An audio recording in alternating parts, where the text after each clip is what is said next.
Alright, so I ran across this generator. You can see it's a Wheelhouse 5500 rated watts.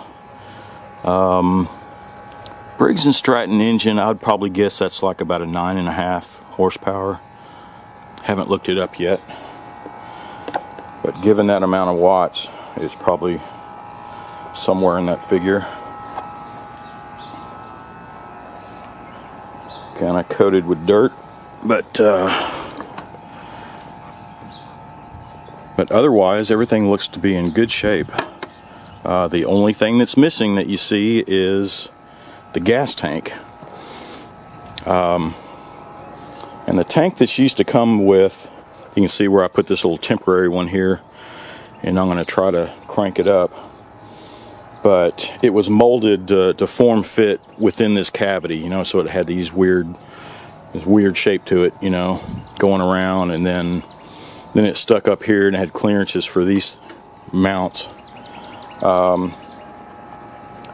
And to the best of my knowledge, this is the only one that gas tank was ever used on. So when they discontinued this model, those tanks are hard to find. And you know, so I'm looking at the options like, well, should I get one of those, you know, big flat tanks that you usually see on a lot of the portable generators and just adapt it to fit this? It'll probably be a lot longer, stick out or whatever. But then I'd forgotten I have this this marine gas tank that looks like I can get it to fit on. It looks like it feels like it has a bunch of old gas in it. But I can either just hook that up and have to pump it, have its own little primer here,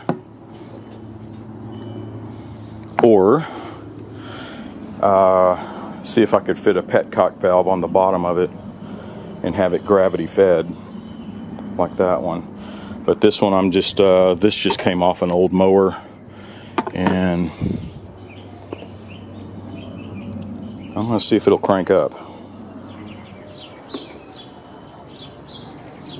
See what it does.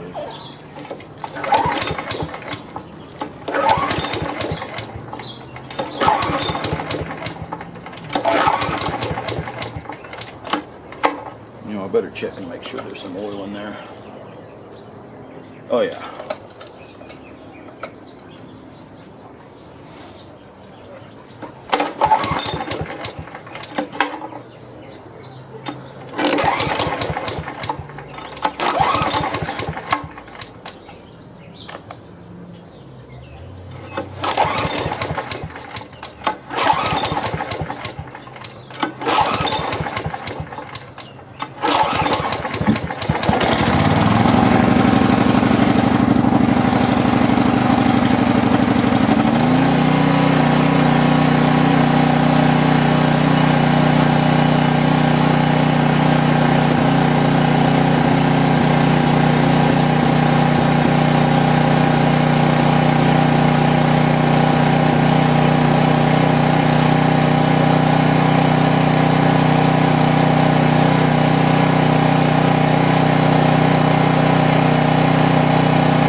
All right.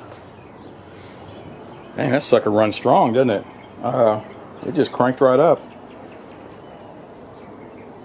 And yeah, so I'm going to clean it up, and I might even repaint the housing here just for cosmetic. Looks like it's looks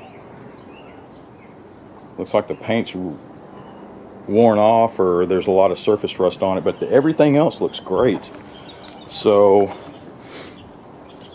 that's the next thing I'm going to do. I guess I'll clean it off, get it all good and clean, and then I'll check out this this gas tank and see how I'm going to mount that on.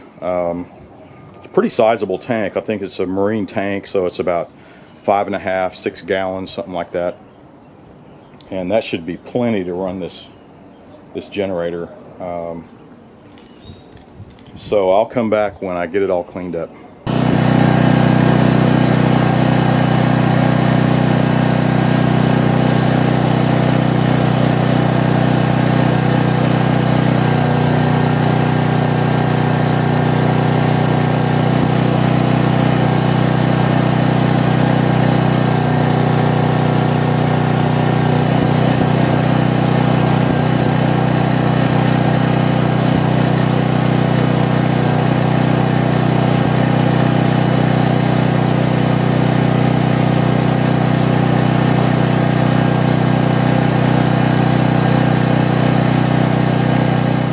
Well, it cleaned up very nicely, didn't it? I think I lucked out with this one.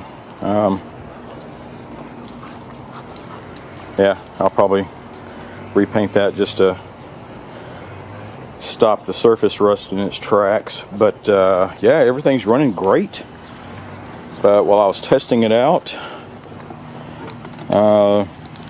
these two here, there was no power coming out of.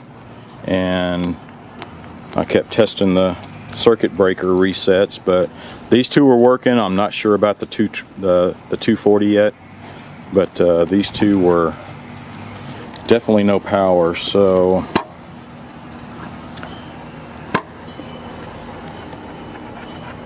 yeah, I'll just have to look inside the case, see what's going on in there. Maybe it's something simple. Maybe just a bad breaker or something, or just disconnected, who knows.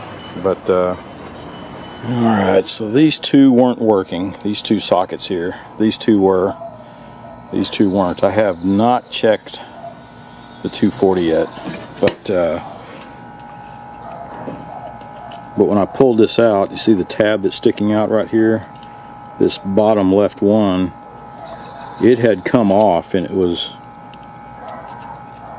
so this red cable here was just, it had pulled out, and I just snapped it back into place, and that's it.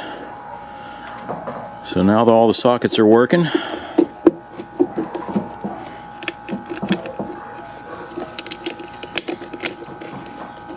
alright, so here's the tank.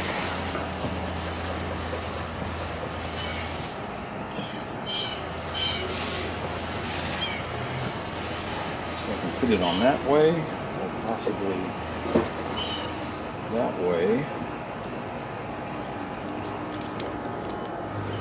So whichever way it goes, I think, whichever that sits on there, that way or that way, I'm going to put a metal bar across each and use that for strapping the tank on.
Alright, so that's after it's